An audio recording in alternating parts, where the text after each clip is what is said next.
A heritage tour. The architectural heritage of Gravelbourg is rich and varied. This tour will help you discover several of the buildings that date back to the community's earliest days. We hope you will see them as eloquent evidence of the faith and determination of our pioneers. Religious buildings. Number 1. Main Street and 1st Avenue East, Our Lady of the Assumption Co-Cathedral. Built in 1918, mostly in the Romanesque style, in the form of a transept at the head of the church. From 1921 to 1931, Father Charles Maillard completely decorated the co-cathedral with his paintings inspired mostly by biblical scenes. Originally named for Saint Philomena, the church was rededicated to Our Lady of the Assumption in the 1950s. Visits of the co-cathedral are available year-round. The church, along with the historic bishop's residence and the convent of the Sisters of Jesus and Mary, together form a National Historic Site complex. Number 2. 1st Avenue West, Historic Bishop's Residence, Bed and Breakfast. Built originally as the rectory for the Catholic Church in 1918, it became the bishop's official residence in 1930. Some notable design features are the hipped dormers integrated into the roofline and the upper fenced balustrades with balconies on 2 sides on the 2nd floor. Number 3. 99 Arthabaska Street, the Convent of the Sisters of Jesus and Mary. The Sisters of Jesus and Mary came from Sillery, Quebec in 1916. The main building was opened by 1918, and the north and south wings were added in 1926. The convent served as a residence for the nuns and for girl boarders. It also operated as the town's public school. The convent has 4 stories and occupies a total of 90,000 square feet. It has a mansard roof with dormers on the 4th floor. Above it is a cupola-like school bell tower, and below, a rose window is featured above the impressive main entrance. The old chapel in the north wing is an enchanting jewel. Number 4. 100 College Avenue, Jardin Notre-Dame. Built by the Oblate Sisters of Mary Immaculate in 1920 as a boys' residential school for grades 1 to 6, with day students attending. It ceased operation as a school in 1964. It has a symmetrical facade with considerable fenestration and an arched window on the 3rd story above a triangular porch supported by 2 square columns at the front entrance. The back of the 2nd story features a balcony fenced in by a balustrade. West Gravelbourg, the Gravel family homes. Number 5. 101 1st Avenue West, Pudvin House. Built in the 1920s by Dr. Marshall Lavoie, who was a relation to the Gravel family. Dr. Lavoie helped to bring the Sisters of Charity of Montreal, Grey Nuns, to establish the hospital in Gravelbourg. The hip-roofed dormers in front are reminiscent of the English cottage style. The house has a veranda and a corbelled chimney. Number 6. 107 1st Avenue West, a bad house. Built in 1923 by Guy Gravel, who was the youngest brother of the founder of Gravelbourg. Guy was a pharmacist and established his business downtown. Some of the distinctive features of this house are its cornered coins and a semicircular eyebrow window above the front entrance. Number 7. 115 1st Avenue West, Forcier House. Built in 1926 by Judge Alphonse Gravel, the tin metal covering on the various roofs of this house is embossed with a regular recurring pattern. Number 8. 123 1st Avenue West, Lamar House. Owned at one time by Leonard Brazil, who owned one of the lumber yards in Gravelbourg. Some of the house's interesting aspects are the small columned porch at the front and the 3 narrow staggered windows above the arched entranceway on the west side of this house. A 2-tiered veranda is a feature of the east side of the house. Number 9. 239 1st Avenue West, Verdiali's house. Built in 1923 by Émile Gravel, a lawyer. The house has an outside chimney made from brick on the west wall, which is corbelled at the top with a larger shoulder stack at the bottom. The homes of 2nd Avenue West. Number 10, 125 2nd Avenue West, Fournier House. Built in 1928 by Lorenzo Gay, one of the contractors who helped to build the co-cathedral and convent. It was owned by Dr. Antoine Soucy, a prominent doctor in the community until 1978, when it was purchased by Louis Fournier. This lovely mansion, adorned with a bell-cast roof, has a roundish tower with a copper turret in the middle at the front with triangular dormers on 3 sides. The gabled roof, located west of the tower, has a large arched window. The other gable roof, on the east side, features the front entrance, which is arched as well. Number 11, 118 2nd Avenue West, Holmes House. This house was built by Henry J. Coutu in 1925, who was a lawyer. For many years it was owned by Ernest and Simone Colpron. Ernest was the local registrar at the Gravelbourg courthouse, and then was the first secretary of the Gravelbourg Credit Union when it started. The veranda you see on the house has a balcony on the 2nd floor, and is a replica of what was there originally. A bay window is featured on the west side of the house. Number 12, 115 2nd Avenue West, Pichet House. This house, unique in Gravelbourg, was built in the 1940s by one of our mayors, Pierre Huel, who operated Huel's Garage, the Chevrolet dealer in town. One can detect an Art Deco influence in this design of this home, which has simple, clean shapes, often with a streamlined geometric look. A very attractive fieldstone fence adorns the front of the property. Number 13, 126th 4th Avenue West, Tyndall House. This house was owned at one time by Domina and Hortense Paysanneau. Domina loved horses and at one time had a 3-legged horse. The house was later owned by Laurent and Beatrice Allard. Laurent was part of a musical group made up of the Allard brothers. Laurent was the violinist jigger, Emery was the piano player, Lactance was the drummer, and Gaëtan, Emery's son, was the saxophonist. The house has a cottage design look to it, with 3 dormers on a hipped roof and a small fenced terrace at the top, just for show. The landscaping and exterior decoration here are particularly striking. Main Street, Gravelbourg. Number 14, 112 Main Street, Bouffard House. Built by local photographer Alex Raymond in 1923 and used as his photo studio.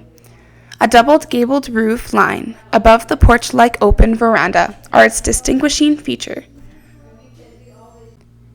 Number 15, 209 Main Street, Courthouse. Gravelbourg's courthouse, built in 1928, was the center of the judicial district until 1993.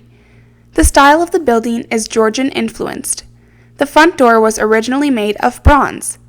There was a small portico supported by columns. A cupola rests on the peak of the roof. The building is designated as municipal heritage property. Number 16, 206 Main Street, Pudvay House.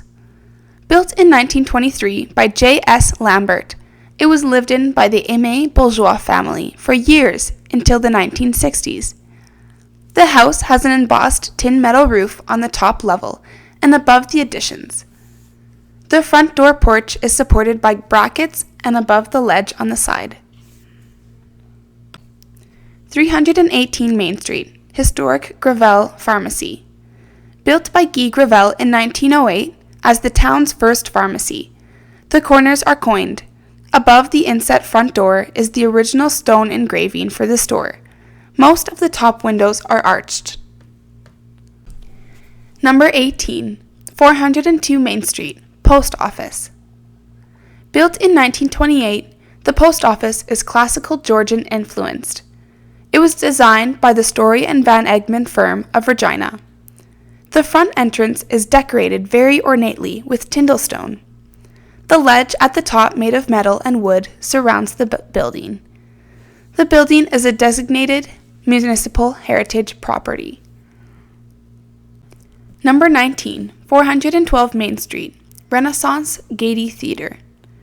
Built by Léon Genot in the late 1940s, an entrepreneur who had also been the owner of the John Deere Garage and the King's Hotel at one time.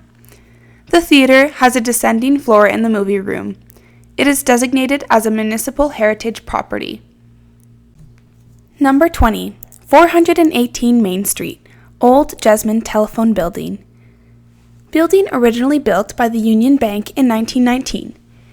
It became the home of the local telephone operators from 1941 to 1962, when a new telephone exchange was opened.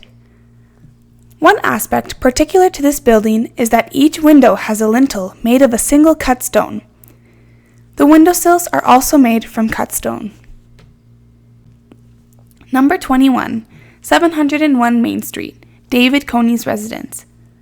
Built as a railway station for the Canadian Northern Railway in 1913. Passengers came through until the 50s. Prominent front and back gables on the second story are in the part of the station that was lived in by the agent and his family. Two small hip roof dormers with windows are on the roof above the baggage and freight shed.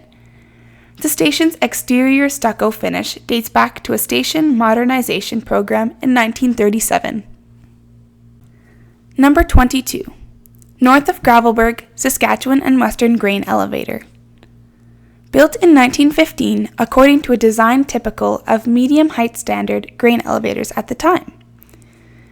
Character-defining elements include the rectangular design with a sloped shoulder, gable roof topped by a cupola.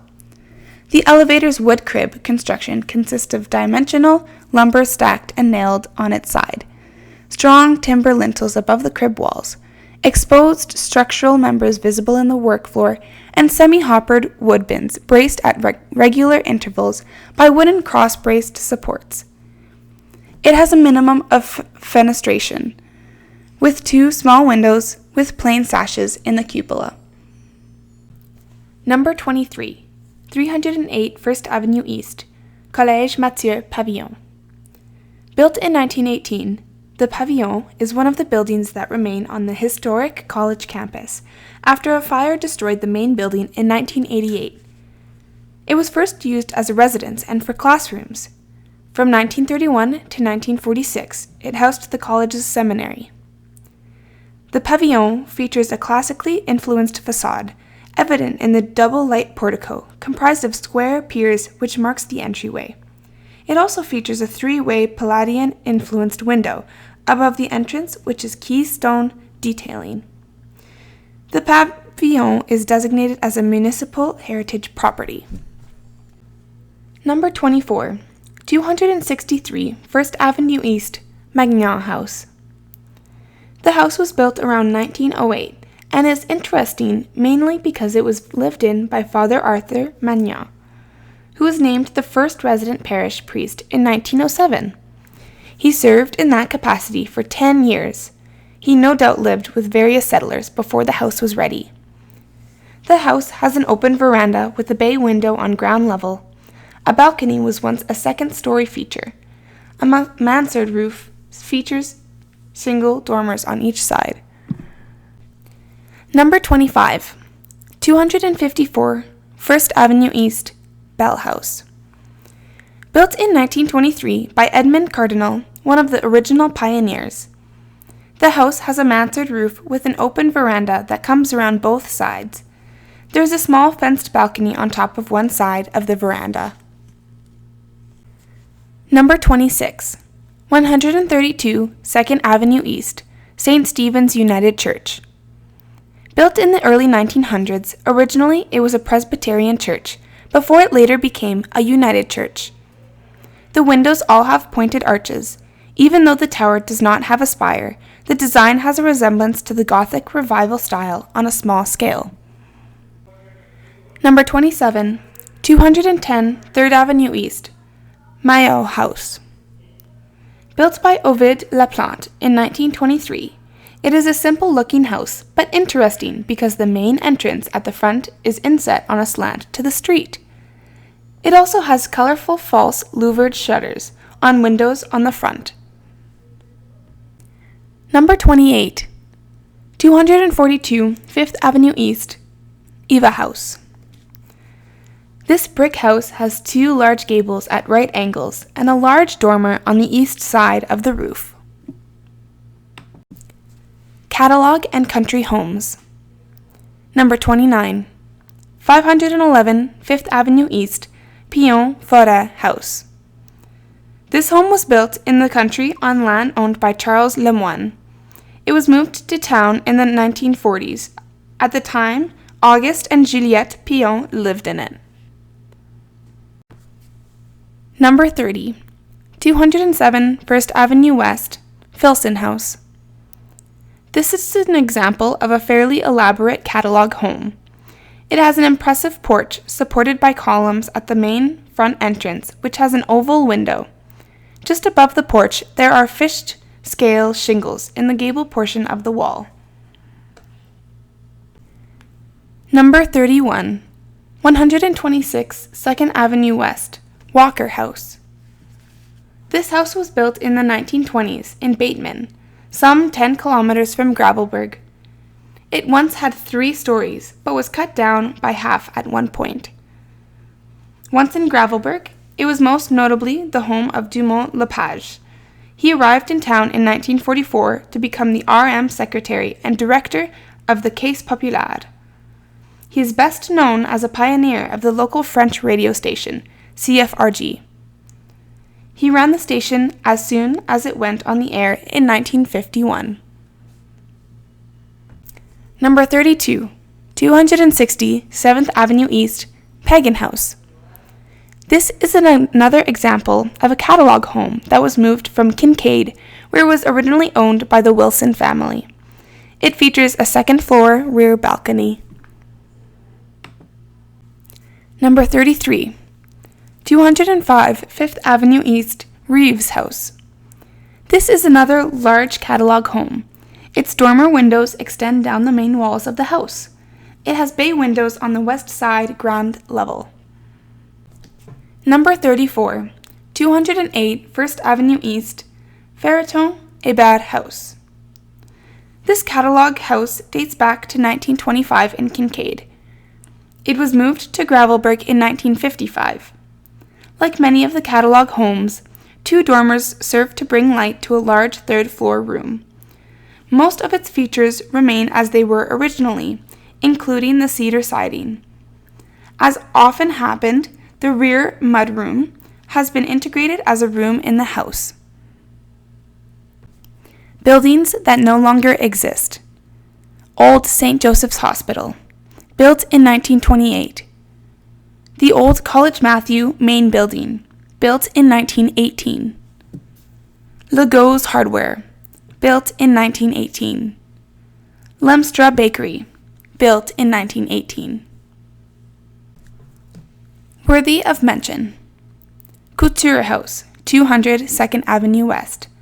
Esau House, 115 4th Avenue West. Bourgeois House, 239 4th Avenue West. Legault House, 233 5th Avenue West. Leclerc Building, 500 Main Street. Studio 600, 600 Main Street. Bouquinerie Gravel, 606th Main Street. Erickson House, 101 1st Avenue East. Murray House, 244 1st Avenue East. The Duprat Girls' House, 203 2nd Avenue West. Former Sisters of the Precious Blood Monastery, Ming's Bed and Breakfast, 404 1st Avenue East. Leclerc House, 102 5th Avenue West.